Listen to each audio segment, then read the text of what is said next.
کیا آپ تصور کر سکتے ہیں جب شعلے آسمان کو چھو رہے ہوں، جب تب شعاع کو پگھلا رہی ہو، اور ایک درویش نون اینڈے حق لگاتا ہوا اسی دہکتی آگ میں زندہ داخل ہو جائے؟ نہ وہ جلا، نہ اس کا لباس جلا، بلکہ وہ آگ ایک ٹھنڈے بستر میں بدل گئی۔ یہ کوئی افسانہ نہیں، یہ وہ تاریخی معجزہ ہے جس نے لال شہباز قلندر کی عظمت کو امر کر دیا۔ یہ کہانی ہے ناممکن کرامت کی۔ تیار ہو جائیے، کیونکہ ہم تاریخ کے اس نازک لمحے میں داخل ہونے والے ہیں جسے سن کر آپ کا ایمان جوش مار اٹھے گا۔ زمانہ تھا 7ویں صدی ہجری کا، جب برن صغیر میں اسلام کی شمع عشق کی حرارت سے روشن ہو رہی تھی، لیکن ان ہزاروں صوفیہ میں سے ایک شخصیت ایسی تھی جو آگ اور پانی کے امتزاج کی طرح تھی۔ ہم بات کر رہے ہیں حضرت سید محمد عثمان مروندی کی، جو بعد میں لال شہباز قلندر کے نام سے جانے گئے۔ قلندر یہ صرف ایک لقب نہیں، ایک طرز زندگی تھا، ایک ایسا درویش جس کا عشق انتہا کو پہنچ چکا ہو، جس کا جوش و خروش، جس کی مستی اور جس کا جلال دنیاوی قواعد و ضوابط سے ماورا ہو۔ وہ لال تھے اپنے علم اور فقر میں بے مثال، اور وہ شہباز تھے اسمان معرفت پر الفاڑنے والے۔ لیکن یہ آگ میں زندہ داخل ہونے کا معجزہ کیوں ہوا؟ کیا یہ صرف ایک دکھاوا تھا، کسی روحانی جدوجہد کا نتیجہ؟ لال شہباز قلندر جب سندھ کے شہر سہون پہنچے تو وہاں ان کی قلعہ ندری نے ایک ہلچل مچا دی۔ ان کا انداز روایتی علماء اور اس دور کے راسخ العقیدہ طبقے کے لیے نیا تھا۔ وہ دھمال کرتے تھے، نون اینڈے مستانہ لگاتے تھے، اور ہر مذہب و مسلک کے لوگوں کو پیار سے گلے لگاتے تھے۔ تصور کیجئے ایک ایسا زمانہ جہاں مذہب کے نام پر سخت گیریاں عروج پر ہوں۔ حضرت قلندر کی یہ مستی، ان کا جوش اور ان کی روحانی طاقت سندھ کے حکمران اور کچھ مقامی قاضیوں کو قبول نہ ہوئی۔ انہوں نے سوچا کہ یہ مستی، یہ مست قلندری شریعت کے حدود سے باہر ہے۔ اس لیے انہوں نے فیصلہ کیا کہ اس درویش کا امتحان لیا جائے۔ وہ دیکھنا چاہتے تھے کہ کیا یہ شخص واقعی اللہ کا ولی ہے یا محض ایک جادوگر۔ لیکن انہیں نہیں معلوم تھا کہ وہ جسے چیلنج کر رہے ہیں، اس کے دل میں عشق الہی کی وہ آگ جل رہی ہے جو دنیاوی آگ سے 1000 گنا زیادہ ہے۔ اس کشمکش کا اختتام ایک خوفناک مطالبے پر ہوا۔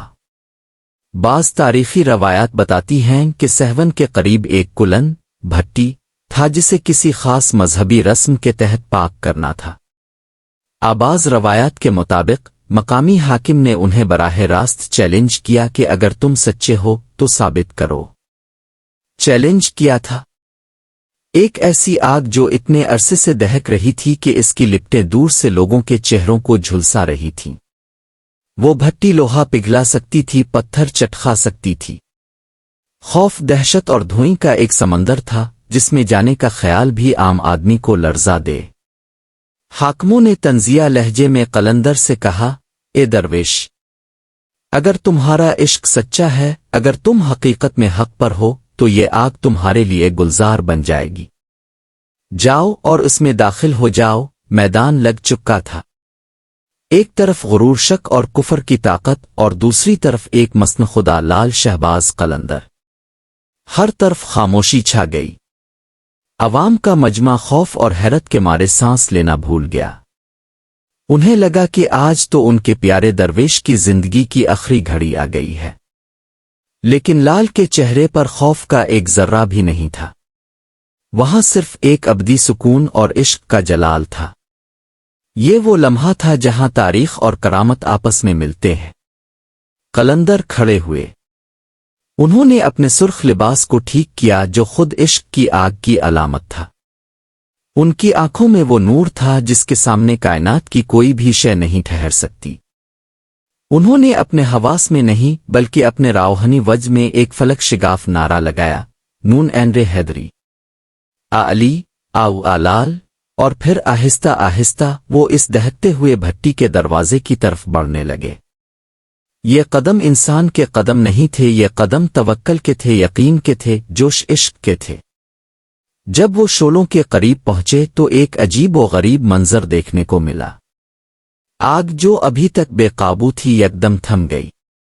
لپٹیں جو آسمان کو چھو رہی تھیں شرما کر نیچے ہو گئیں۔ قلندر آگ میں داخل ہوئے۔ پورا مجمع دم بخود تھا۔ لوگوں نے چیخیں ماری، مریدوں نے رونا شروع کر دیا، کیونکہ ان کی نظروں کے سامنے ان کا محبوب آگ میں گم ہو چکا تھا۔ لیکن یہ گم ہونا نہیں تھا، یہ تو آگ کو فتح کرنا تھا۔ اور پھر معجزہ ہوا۔ کچھ ہی لمحوں بعد لوگوں نے دیکھا کہ لال شہباز قلندر آگ کے عین بیچوں بیچ آرام سے سجدہ ریز ہو کر بیٹھے ہوئے ہیں۔ ان کا چہرہ جگمگا رہا تھا۔ آگ کی تپش نے انہیں نقصان پہنچانے کے بجائے ان کی روحانی حرارت کو اور زیادہ بڑھا دیا تھا۔ عینی شاہدین کے بیانات کے مطابق وہ خوفناک بھٹی اندر سے ٹھنڈی ہو چکی تھی، جیسے کسی نے اسے گلاب کے پھولوں کا باغ بنا دیا ہو۔ وہ آگ جو قاتل تھی اب محافظ بن چکی تھی۔ یہ منظر دیکھ کر مجمع کے دل دہل گئے۔ شک کرنے والے حکام کے چہرے پر ہوائیاں الفاڑ گئیں۔ ان کا غرور، ان کا تکبر اور ان کا شک ایک لمحے میں راکھ ہو گیا۔ وہ اسی وقت قلندر کے قدموں میں گر پڑے۔ انہوں نے توبہ کی اور معافی مانگی۔ اس کرامت نے سندھ کی تاریخ کو ہمیشہ کے لیے بدل دیا۔ لال شہباز قلندر کی حقانیت سب پر واضح ہو گئی اور ان کی شہرت آسمان کو چھو گئی۔ سہون شریف جو آج بھی ان کا مزار ہے، اسی واقعہ کے بعد عشق اور روحانیت کا سب سے بڑا مرکز بن گیا۔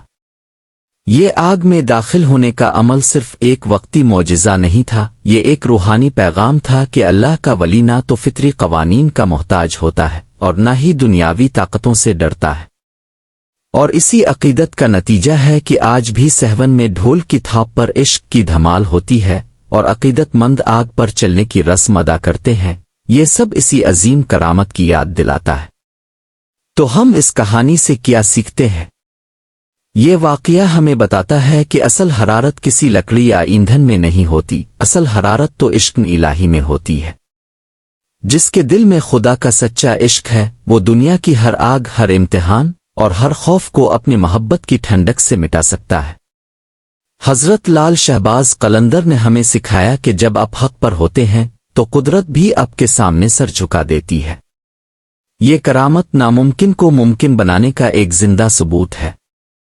آج شاید ہم کسی دہکتی بھٹی میں داخل نہ ہوں، لیکن کیا ہم اپنے اندر کی آگ، غصے کی آگ، حسد کی آگ اور نفرت کی آگ کو اپنے ایمان اور محبت سے ٹھنڈا کر سکتے ہیں؟ لال شہباز قلندر کا یہ معجزہ آج بھی نعرہ لگا رہا ہے، ڈم مست قلندر، اور ہمیں دعوت دے رہا ہے کہ ہم بھی اپنے دلوں میں اس عشق کی حرارت پیدا کریں جو ہمیں دنیا کی ہر آزمائش سے نکال لے جائے۔ اگر آپ کو اس عظیم کرامت نے متاثر کیا ہے تو ہمیں کمنٹ میں ضرور بتائیں کہ آپ کے نزدیک اس معجزے کا سب سے طاقتور پہلو کیا تھا۔ شکریہ۔